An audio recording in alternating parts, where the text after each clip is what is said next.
वकिलांचं उत्पन्न कसं वाढतं?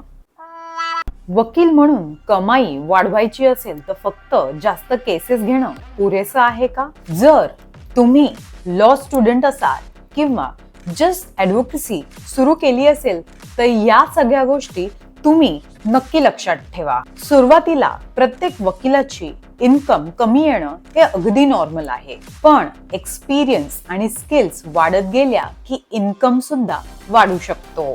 सगळ्यात आधी एका स्पेसिफिक लीगल फील्ड मध्ये एक्सपर्टाइज तयार करा, जसं की criminal, civil, corporate, property law आणि फॅमिली लॉ. दुसरं म्हणजे ड्राफ्टिंग, रिसर्च आणि कम्युनिकेशन स्किल्स हे मजबूत करा.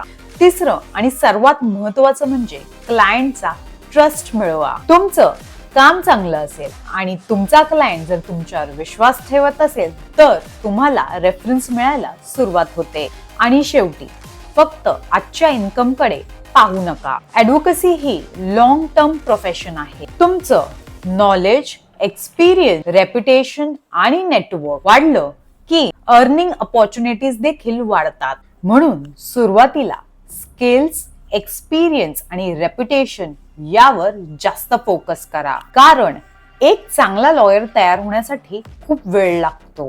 पण एकदा फाउंडेशन स्ट्रॉंग झालं की ग्रोथ थांबत नाही. तुम्ही लॉ स्टुडंट आहात की प्रॅक्टिसिंग लॉयर आहात हे मला कमेंट मध्ये नक्की सांगा. आशा करते आजचा व्हिडिओ तुमच्यासाठी माहितीपूर्ण ठरला असेल तर व्हिडिओला लाईक करा, शेअर करा, कमेंट करा आणि अशाच लीगल व्हिडिओसाठी माझ्या चॅनलला फॉलो करा आणि सबस्क्राईब करा. भेटूया पुढच्या व्हिडिओमध्ये. जय हिंद.